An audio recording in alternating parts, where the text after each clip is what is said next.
right. So before we get into AEW Dynamite, we got to discuss the issue, the big AEW news. Ivelisse was fired from AEW. This is not really big news considering she wasn't a major player. But I like to deal with news and notes before I get into the show itself. So there's two schools of thought on this. There's the simp school of thought, which is everyone bullies Ivelisse. Poor Ivelisse. She feels she just misunderstood. Then there is the AEW fanboy. Ivelisse is a locker room problem. She's a headache, and yada yada yada.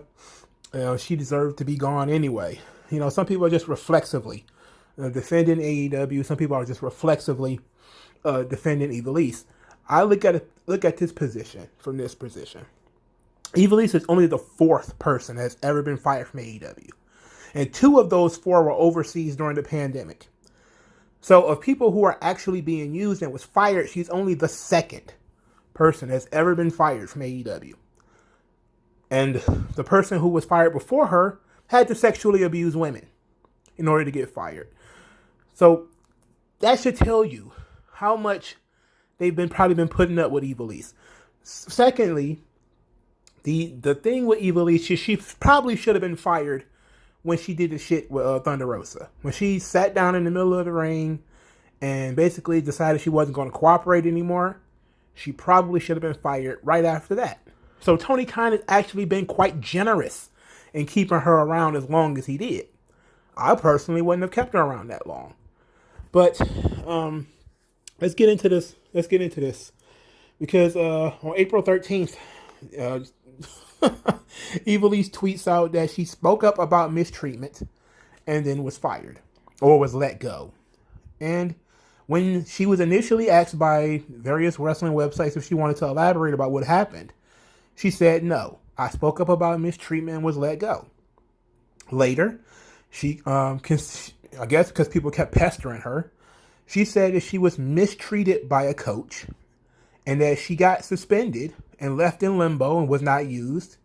And then she claimed that nothing was done about Thunder Rosa, who was slandering her and sabotaging her name and position in AEW. And then she also claimed that Thunder Rosa has a history of, quote, getting involved with officials like she used to in Lucha Underground, which was in a lawsuit. So her issue seemingly is with Thunder Rosa. This is, of course, once again, an issue. They worked together in the NWA. I'm pretty sure. I think they was in the NWA at the same time. Is Ivelisse talented enough to deal with all this? Not really. She's not bad, but to be a headache the way she is, nah. I would have fired her again months ago. She should have been gone months ago. But I'm guessing, because they got some decent women wrestlers now, they don't really need Ivelisse anymore. So she got hit the bricks. But this has been a routine thing. I guess it was a coach or a referee at AEW, basically alluded that Ivelisse was having troubles with a finish, that she didn't think her character could work out a certain finish, so she was basically being a diva. Other people have just basically talked about her being a knucklehead in general. And Ivelisse, I've seen Ivelisse act up on Twitter. I think she got like a half. It wasn't really of a jab that Jack Evans took at her once, and she just went on this tirade at Jack Evans and was just going on and on and on. I was just like, wow, this was months ago too. And so she's not very well liked. But this is the same Ivelisse who was fired from WWE almost 10 years ago. That story goes that she was apparently getting into it with Bill DeMott. This is from her perspective. Of course, Bill DeMott is not going to be able to say anything. And plus, he ended up getting ousted not too long after that because a bunch of people said that he was too hard on folks. But apparently, that was a thing. Is she was fighting for the women's revolution at a time when the patriarchy was in the way. She didn't use these words, but that's basically what the illusion was. That before, the women's evolution, before Sarah Del Rey came in and all that type of stuff, she was arguing to have more women's wrestling in the system. Bill DeMott didn't want that, and he was the reason she got fired. Of course, there was some talk about her being brought back around the time Lucha Underground closed. But she never made TV, and apparently was, I guess, never really hired, because if she did get hired to NXT, she probably would be on TV right now. In any event, Ivelisse got herself fired, which is typical of Ivelisse, and we're not really going to miss her. But that was interesting. I just thought that was something interesting to talk about. So let's get into AEW Dynamite, where a lot of stuff happened. For instance, a 30 minutes, or it seems like 30 minutes, first match. Absolutely ridiculous. Before we get there, though, let's talk about the Young Bucks. The Young Bucks cut a promo, or what they do. They talked about they chose friendship over fans, and that Mox pushed them over the edge. They didn't explain how, and said that they're not just friends; they're family. Them and Kenny Omega, they're family. And said over the time they knew they were the best tag team, but they had lost their hunger, and they let others take credit for what they did. Of course, that's also empty. We don't have no idea who these people are. Who are these people who took credit for what you built? We don't know. Now they say they want to be the old Young Bucks, but they will be the newer, better Young Bucks. And then they had some scissors and they were cutting off the tassels to their gear, saying they're going tasselless now. The tasselless Bucks. So the Young Bucks ended up having, as I said it before, if you've seen one Young Bucks match, it's all the same. It's just, different acrobatics. I had to count the number of what the fuck's in this match. Okay, I counted 4 before I gave up. Number 1, what the F? Phoenix dodging strikes, which led the Young Bucks to dancing around. He dodged a kick, then one Buck threw like 4 feckless punches, and he dodged those, and all for the purpose of doing a hot tag. Of course, they didn't mean anything because the match went on for another 25 minutes or something like that afterwards. Then there was a double power bomb that they love their stereo moves on the ring apron. That was what the F. Number 2. Number 3? Phoenix runs over the top of the rope, kicks the Young Buck while he's holding on to the ropes. I think that ended in a German suplex. Then he does a dive, like a falling 747 over the top rope, and lands on the other Buck. Nuts. It's just so spotty. And what the F number 4 before I actually stopped paying attention to this match was the rebound Canadian Destroyer, which Nick Buck did to Phoenix. I just said, okay, whatever. And then, of course, a bonus is the stereo Poison Rana to the opposite members of the team, which also led to, I believe, Phoenix no-selling the super kick. This match was stupid as hell. This match was stupid. Okay, and it was long and stupid. It did not look like 2 guys. It did not look like 4 guys fighting. It looked like a dance routine, and it's not interesting. If you're one of those people that listen to every video I make, then you know how much I liked the Mexi Squad in Ring of Honor, right? Because they did actual wrestling stuff in addition to lucha stuff. This is all lucha, and it's not even really lucha, because it's just spot after spot after spot. Guys from going from spot to spot. They're not really even transitioning clearly to spots. It's just horrible. This is horrible. And I had to watch this live, man. This was painful. I'm so used to being able to, fast forward through commercials and stuff. This was painful.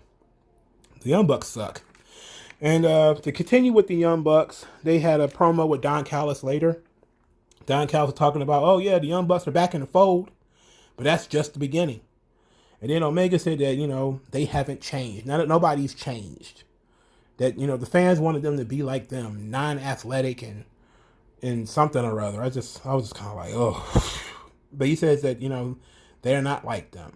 And then Matt starts talking about, oh yeah, I'm having matches of the year falling out of my damn ears. So for them, being heels just means they say damn a lot. And then Don Callis starts talking about, oh yeah, you wanted the old Young Bucks, you got them. You wanted the old Kenny Omega, you got them.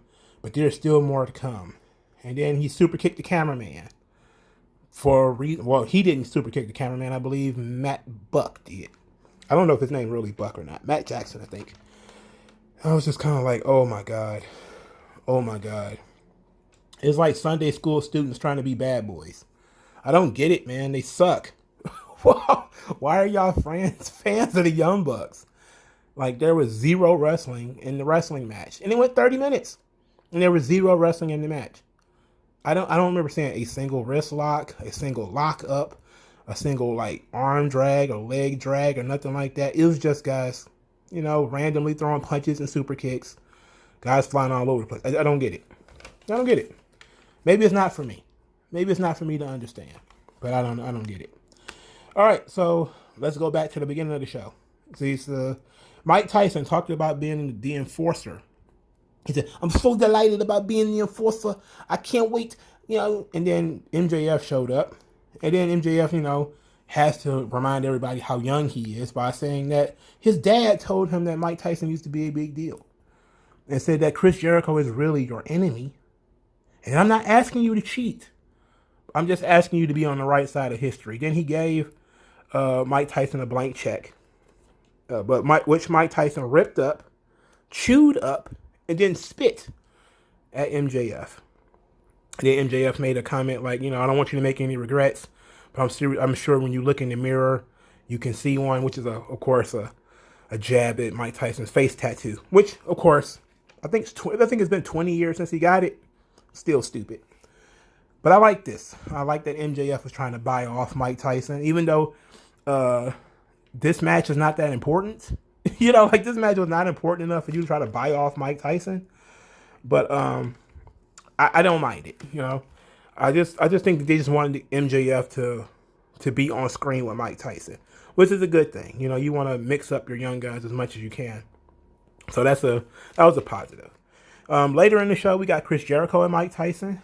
Jericho basically talked about, when the Inner Circle decided to change their ways, they called and apologized to various people. One of those people was Mike Tyson. And they have beef from 10 years ago. But that beef has been laid to rest. And then Mike Tyson said, hey, if you ever need anything, they said, well, I do need something. As a matter of fact, I need you to come out there and watch our back. Even though I don't know why you would need Mike Tyson to watch your back. Anyway. But he says that tonight he didn't want any special privileges. He wanted Mike Tyson to be fair. Mike Tyson said that I'm firm, but I'm fair. And he don't want to have to knock out Chris Jericho again. Of course, it kind of built up that maybe Tyson would turn on Jericho.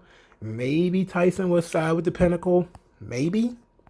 But I like to, both sides got to do a little promo with Mike Tyson. And he got to threaten both sides. And basically, tell them like, hey, I'm fair. I'm not going to be getting involved on one side or the other. Okay, cool. So then they have the match. Jericho versus Dax Harwood with Mike Tyson as a special enforcer. Jericho grabbed the chair, which Mike Tyson took. I'm gonna cut down my notes on this and just say it was a fairly good match until near the end. And then things went off the rail. These two guys are vets. They're not going to go in there and do a bunch of nonsense, okay? They did mostly good stuff. And then the Walls of Jericho happened. Jericho was too far away for the Cash Wheeler spot, so he had to walk. He was the one applying the hold. He purposely walked over to the ropes so that Cash Wheeler could hit him in the head. He had to walk over there while he had the man in the Boston Crab. I was just kind of like, I I can't believe it. I can't believe they did that. Like, wow. Wow. Anyway, that's Bush League, dog. That's pretty Bush League, I have to say. I hated that. That took me out of the match. I'm not even gonna hold you up. I was like, this is a good match at first, and then when that happened, I was like, this is a farce. This is an absolute farce. Jericho and Harwood are pros. Why would they ever be put in that position? Why wouldn't you improvise and then distract the referee? Because the referee is distracted already. So Wheeler can just get in the ring. Like, Wheeler, get in the ring. What the fuck is wrong with you? What is wrong with y'all? Why, for starters, why is Jericho out of position? Anyway, Sammy Guevara ends up knocking Cash down. Then there's a big fight with everybody fighting outside the ring. It just turned into a big old brawl. There was a part of the match where Jericho had the camera and him and Hardwood was flipping each other off. I like that Hardwood putting the bag mouth on Tyson. That happened, I believe, before the cash botch.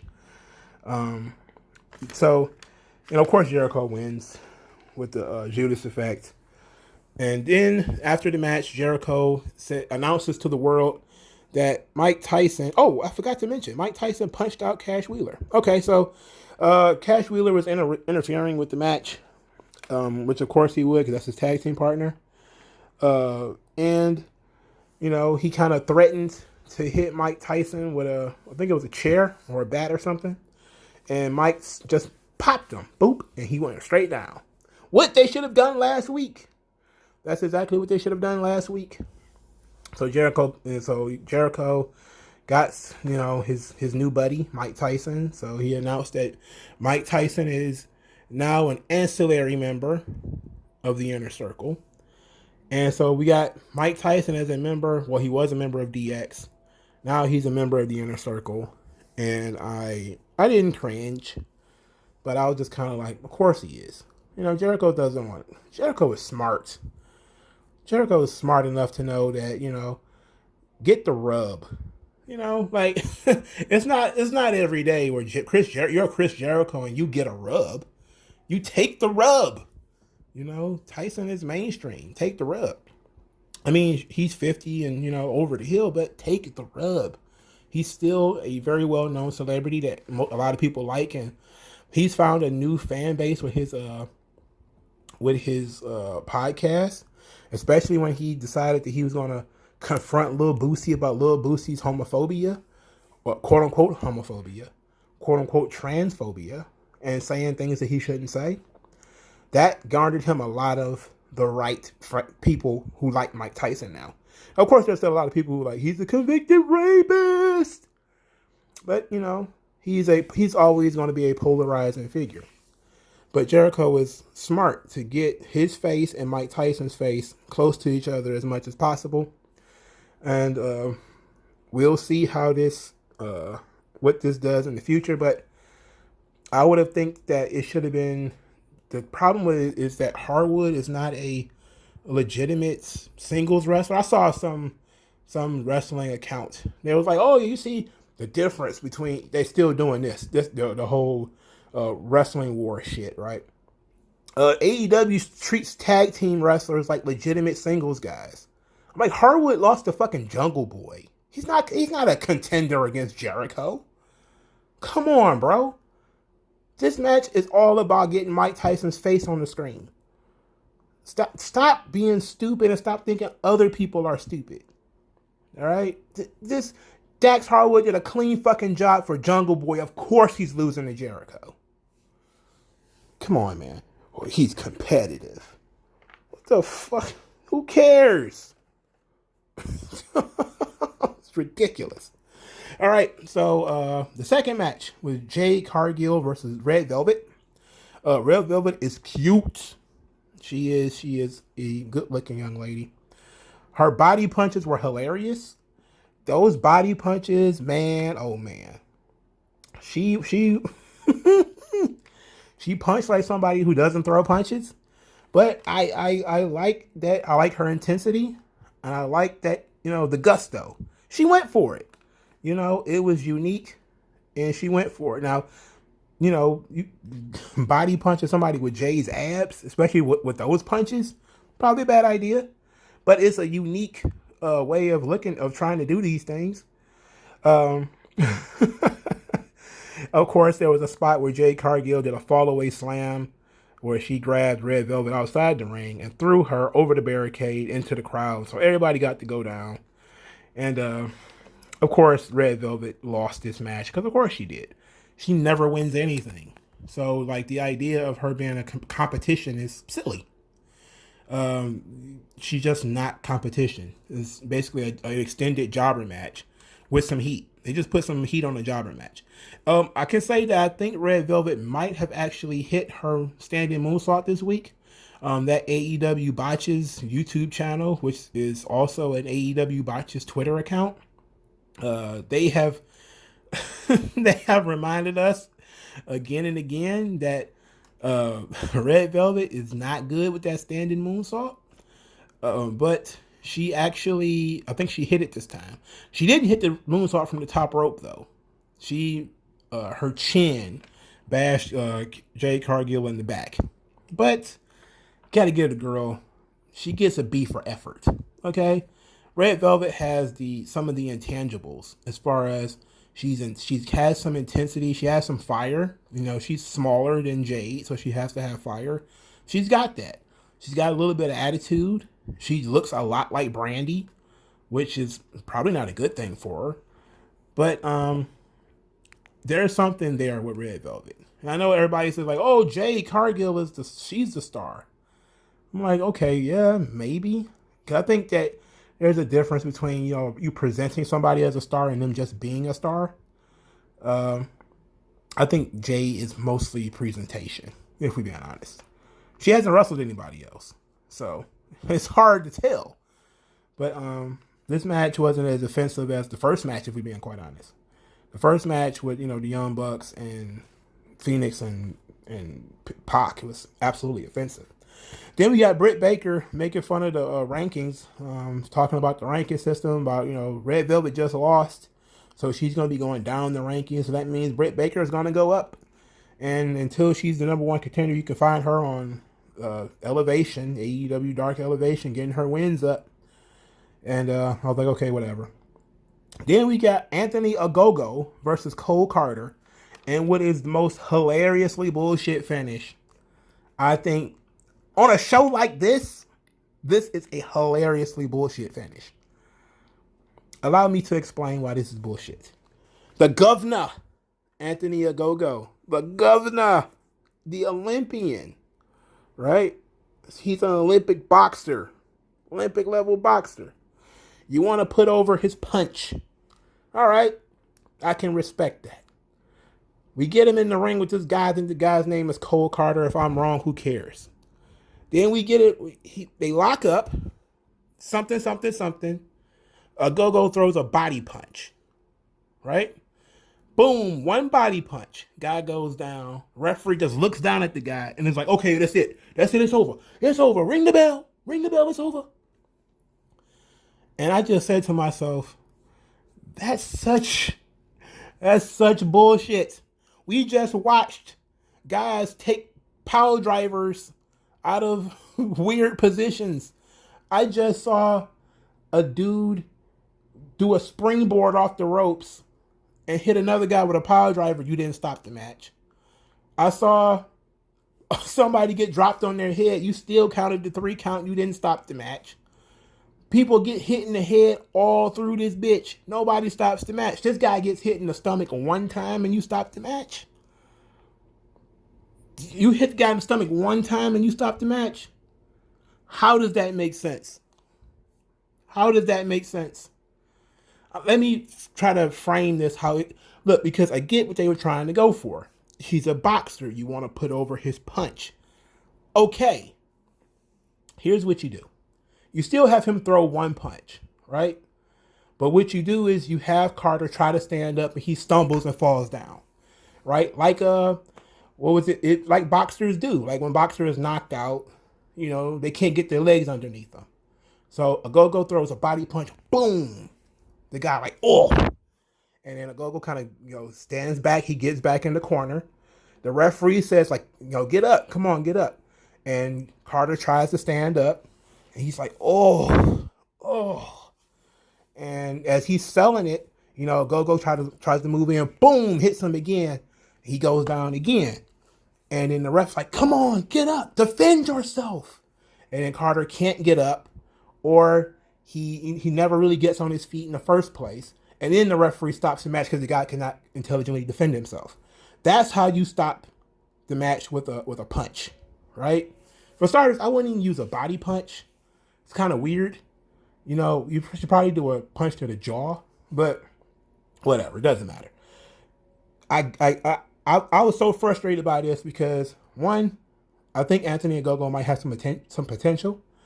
Two, they made him look like a fucking fool. Made the referee look like a fucking fool. It made try to make me look like I'm stupid too. You can't have legitimacy in the same place with lunacy, right? So it needs to make more sense. If you're gonna hit a guy with a body punch, it should take the starch out of him. For starters, your body punch shouldn't look the same every time you throw it. And then, of course, it doesn't help that when when Red Velvet threw 100 body punches and nobody did anything. The referee didn't say, okay, well, I guess because Jade didn't go down. She stumbled into the corner. But that was actually better selling than what Cole Carter did. He just went straight down. Like, oof, boom, it went down. And I'm just saying to myself, like, man, that is so dumb. That is so dumb. Have the guy at least show some fighting spirit. Like the guy's going to get up. And the referee is like, come on, get up. Trying to keep them separated. Like, get up. Because that's what referee's supposed to do. If your opponent is down, the referee's going to get in there and tries to separate the two of you. You know, especially if the guy is looking like he's not going to be able to defend himself. And then, you know, maybe you have a go throw another one to show that he's vicious. And then the guy goes down, and maybe the guy even verbally quits. Like, I can't go. And then then the referee stops the match. While the guy's just basically verbally saying, I can't continue. No mas. You know? It happens in boxing. Sometimes the guy get hit in the bread basket, and he's just like, fuck this, I'm done. I don't want no more of that. You know? But what they did made a mockery out of everybody. It was absolutely ridiculous. It was ridiculous. It was ridiculous. All right. So I did the Don Callis stuff already. All right. Thunder Rosa. So Thunder Rosa claims that she's taking over the world. She wants both the AEW women's titles and the NWA women's titles. Good luck with that. So then we got Chris Statlander versus Amber Nova. I had seen Amber Nova in a cinematic thing she did for, I believe, Hannibal TV. She did like this little skit where a guy had tried to steal her car or whatever, and then the guy ran and she chased him down in the car. And then they did this cinematic thing where she was out in the wild doing wrestling moves out in the in blades of grass, doing like spinning arm bars and stuff. And basically, she was wrestling a car thief or something like that. It was actually not bad, you know. And she's hot. Like Amber Nova is hot. She's a little skinny for my taste, but she's hot. And basically, Chris Statlander, of course, just beat her up, and that was pretty much it. Now, Amber Nova did get some offense in, but she didn't look that competitive, and she didn't look that good. But, you know, that's kind of the point. You want to get Statlander over. So finally, they kind of took my mantra, what I've been yelling at them for months. Get somebody in and get somebody over. So hopefully Amber Nova, it gets more attention, because she could really be doing something in NXT. She's a little skinny, but I think she might have something. If she might just be a pretty face, if nothing else. And that don't hurt. I know some people think like, oh, you know, how dare you? It's like, yeah, I'm a man. Pretty faces on TV don't hurt. Don't hurt at all. Even if she was just going to be a backstage commentator or something like that, it wouldn't hurt. You know, she's not a bad looking girl. You need to find a place for her. As long as you got her. Because I know she's been hanging around there for a while. Because like a lot of women have been. They've been using some women for months without signing them to contracts. That's what they did with Red Velvet. She was there for almost a year before she got signed. I mean, Khan, you got the fucking money. What are you waiting for? These people can't be that expensive. Most of them are hot dog and handshake motherfuckers from the independents. they want jobs. Give them a job. All right, so we got Taz. Taz is Team Taz. They're going to get into some trouble. Taz is like, he's asked, oh yeah, what about this Christian Cage thing? And Ricky Starks was like, Taz, I understand, but I had to wait like a month for Hobbs. Why are we waiting for Christian Cage? We shouldn't be waiting for nobody. We the men, Taz. What are you doing, Taz? And then, you know, Taz like, hey, Ricky Starks, I feel your passion, but you're a little combustible right now. I need you to relax. And then Brain Cage over there, I agree. I think you should. And no. You too, Cage. I think both of y'all need to stay in the back. Let Hobbs and Hook handle this. Hobbs and Hook and I are going to handle this. We're going to lock down Christian Cage. It's going to happen. Tonight, it's going to happen. So, Christian Cage comes out there with Tony Schiavone, and then basically he gets 2 words out about trying to outwork everybody, win championships, and all that jazz. And then here comes Taz. He says he had an open contract. He's going to wrestle or whatever. So then Taz comes out, and Taz is like, all right, are you in or are you out? We waited 2 weeks. Are you in or are you out? And so Christian Cage like, okay, look, I was going to not embarrass you by doing this in person but doing it in the back, not with the cameras and everything. But since you came out here, I'm going to tell you, and I'm glad you're standing on these steps so that I can tell you face to face.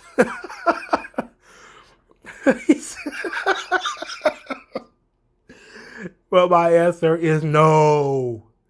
So Taz is obviously the short joke. It triggered him. If I was standing on my wallet, I'd be 10 feet tall. I mean, Taz is basically like Nikki from Casino. Like, what am I, funny? Huh? What am I, funny? Like, funny how? Huh? Like I'm a joke? Like I'm a comedian to you? Am I a comedian? Like I make you laugh? Am I entertaining? It's like, Taz, like, when you've been short forever. How are you still sensitive to short jokes? Anyway, Taz was mad that Christian made fun of his height and didn't want to sign up with Team Taz. So he sends Hook and Hobbs down there to handle it. Now, this I actually enjoyed because Hobbs actually got to do something. He went in there, Hook did a little something to help out, but Hobbs beat up Christian. Hobbs beat him up. I was like, okay, and he's just yelling at Christian like, outwork me. Huh? Are you going to outwork me? He just started throwing him all over the place, beat him up. I was like, yes, okay. Finally. It's Hobbs' turn. Finally. Of course, he's just going to lose the match. But, it was good. Like, he should have been, this guy, look at him. Like, just look at Hobbs. He's a big dude, right? He's got badass motherfucker energy, right? He just got that. This company does not reward you for looking like Hobbs and giving off the steam that Hobbs gives off. Like, just look at his mug. Like the picture of him. Just look at him.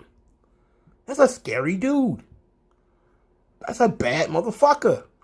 He should be walking to the ring, again, like Mike Tyson or somebody like that, wrecking dudes every week. Or at least once every other week. We'll talk about that later. Because there's something I want to discuss, and I want to talk about that later. But he should be more visible. He should definitely be doing more. And so I'm glad he finally got to do something specifically for him. He got to go out there and do the spotlight and beat up Christian. And he's going to get the spotlight to wrestle Christian. So hopefully, I know that he's green as far as his work is concerned. But that's where the difference between AEW and WWE kicks in. Vince don't give a fuck if he can't do a headlock. He's going to look at him and be like, damn, he's big as hell. And be like, okay, he gives off BMF energy. He's going to have everybody go in there and run into a clothesline. He can do that. Just throw a clothesline. Shit. We'll get you to the main event. Just throw clotheslines. John Cena did it. Shit. Just go in there and jump and splash people. Mark Henry did that. If you give off BMF energy, man, doesn't matter. That's charisma. Right? I don't care what he has to say. Him being able to talk will be an extra. We have somebody with him who can talk already. Right? So we need to be doing things with Hobbs. We need to be pushing Hobbs. He's a big dude. He's got something. I don't know what it is. I'm not saying he should be the world champion or anything. I'm just saying he's got something. And it's not being fully appreciated in AEW. And to be quite honest, it probably wouldn't be fully appreciated in NXT either. It can only really be appreciated by Vince McMahon, which is both weird and sad.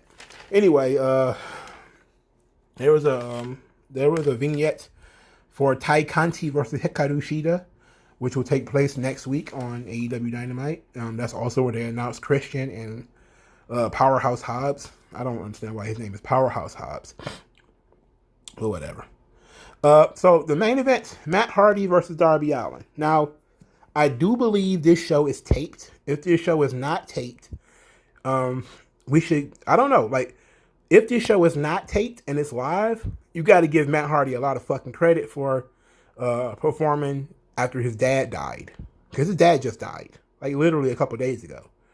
So I'm guessing this show was taped.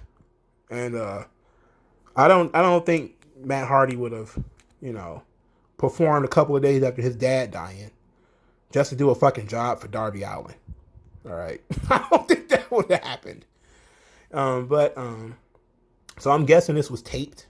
Probably, because I think they say they tape 2 weeks and then it's 2 weeks on, 2 weeks off. So they record 2 weeks and then it's 2 weeks off. So this is probably a taped episode. Anyway, this match was, it was worse than I expected it to be. Matt Hardy is limited physically. I've said this numerous times. I'm at the point where I have evolved past the need for watching Matt Hardy wrestle matches. I don't need Matt Hardy to wrestle matches anymore. Especially not matches with leg drops through tables and coffin drops off the top of trusses. And, I just don't need it. All right? But this was terrible. And it was terrible not even because of Matt Hardy and Darby Allin. It was terrible because it split into literally 3 other storylines within the same match. And anybody who says that's a good thing is a fucking liar. Okay? How do you have a no disqualification match where there is a stretch of time, somewhere between 3 or 4 minutes, that is not focused on the guys who are in the fucking match? Sting is in the ring. He's beating up Private Party. Okay, fine. Sting is going to help run off Matt Hardy and his goons. Fine. Okay, I can live with that. Then you have Lance Archer come down there. I'm like, what the fuck is Lance Archer doing down here? And him and Sting are staring at each other. And then he beats up Private Party. And the camera is on them the whole time. What is Matt Hardy and Darby doing? I have no idea. I have no idea what they're doing. It's their match. And now we're in the ring with Sting and Lance Archer. As they do play a game of horse beating up Private Party. What, they're going to break out the Jenga board? Break out a game of Sorry? Start playing tic-tac-toe in the fucking ring? There's a match going on here. This is stupid as fuck. It was stupid. You can't tell me that taking all of this time, that block of time, that you couldn't have done a promo or something. See, maybe if you'd have told the Young Bucks no on having a 30 fucking minute match, you could have just done your segment with Lance Archer and Sting. Okay? Just do your segment with Lance Archer and Sting. But you just have to tell the Young Bucks, look, there's no reason for a match to be 30 minutes on TV, and it's a cold match at that. There's no feud here. Why does this match need to be 30 minutes? This match should be 15 at the most. You should be federally arrested if you have a match over 30 minutes on TV. What the fuck for? What for? Anyway, Matt Hardy does the job for a coffin drop off the top of the scaffold, or whatever. And of course, everybody's like, oh my God, he's the new Jeff Hardy. I was just like, okay. All right. You have to understand the difference between things that are being necessary and things being unnecessary. This match shouldn't have even needed that spot. It's like, you can't, just because you can do something doesn't mean you should. Just because you can do something doesn't mean you should. And I think that we should have had a much shorter match. The match shouldn't have been no disqualification, no countouts anyway. Right? I think that's just a gimmick because they don't think that it can draw on its own. And that's one of the things that I've noticed with AEW. If they don't think something can draw on its own, they'll give it a bunch of gimmicks. They'll give it a no disqualification, or they'll make it some type of silly arcade anarchy bullshit. Speaking of which, I didn't talk about that. So Miro was threatening Kip Sabian. He sounded almost like he was going to stalk him. Kip, I heard you're not coming to work again. And then of course he went and did generic bad guy wrestler promo about wanting to win championships, and if you're a champion, you need to run away and all that shit. So back what I was saying about Matt Hardy and Darby Allin. It shouldn't have made the match no disqualification. Every main event doesn't have to be no disqualification, for fuck's sake. Everything doesn't have to end in a brawl. Everything does not have to end in a brawl. You don't have to have a brawl multiple times per show either. You can, I mean, that's the bad thing about all these fucking factions. But, so, every episode of AEW Dynamite is virtually the same. This one had Jericho and Harwood, which was mostly good until near the end. I was interested in the Mike Tyson stuff. And that was about it. And I like the Christian Cage and the Powerhouse Hobbs stuff. I like that stuff. A lot of this shit, though, I could do without. But like I said, I wanted to give AEW some credit. I wanted to give AEW credit for doing something that I have started roasting WWE for, and that is doing a good job of rotating and cycling your talent. Okay, they very rarely use the same people over and over and over again. Like, there was no Cody this week, and to be quite honest, I'm glad he wasn't there. Right, because he's not doing anything. He has nothing going on, so why should he be there? And I'm thinking he's supposed to be selling the beatdown, even though they showed clips of him wrestling at a house show last week. Anyway. But they can take people off the air for a little while. You know? They give people a break. This was Matt Hardy's first match in a while. You know? Anthony Ogogo got to be out there and do something. They got Hobbs doing something. There's different people on the show. Like, yes, there's the obligatory Young Bucks opener where they do flips and dives and dumb shit. And there's usually the obligatory Cody promo, the obligatory Jericho promo. But there have been weeks where those guys weren't on the show. And that makes the show feel fresh every week, even though it's in the same building. Right? Even though it's in the same building. It feels different every week because there are different people. They might be in a different place every week. You know, they might be in the first match here, main event there, third match here, fifth match or whatever. This week they mixed it up and they put 2 women's matches on the show, which is something they usually don't do. They usually barely have 1. But they had 2 this week. So they're doing different things. And I got to give them credit for that, especially when you look at Raw, which is dreadful because they keep using the same people over and over again. So I got to give them a modicum of credit for actually rotating talent and trying to help get other people over. And just by, if for no other reason than putting them on TV. Now, Dark and Elevation, and yes, they still do things where you have to know what the fuck they're talking about. Like Don Callis talking about, you want the old Young Bucks, you want the old Kenny Omega. It's like most people don't know who the fuck they are. What the fuck do you mean? Do you want the old Young Bucks, the old Kenny Omega? Who are you talking to? Right? Like that kind of stuff. It doesn't make any sense. They still do shit like that. You know? They still are talking inside baseball to their very small audience. Which hopefully will be bigger this week. Hopefully. But other than that, they do a good job of rotating talent. And I got to give them credit for it. Because this show actually felt fresh. Unlike Raw, which feels like shit. Alright, so go hit the like button. Hit the subscribe button. Hit the bell for notifications. Go to the description also. And follow me on Twitter. Send cash via the Cash App if you can. Put me on the payroll by subscribing at Subscribe Star. It's $5 a month. Thank you guys for your time. And I'll talk to you guys later, man. Peace out.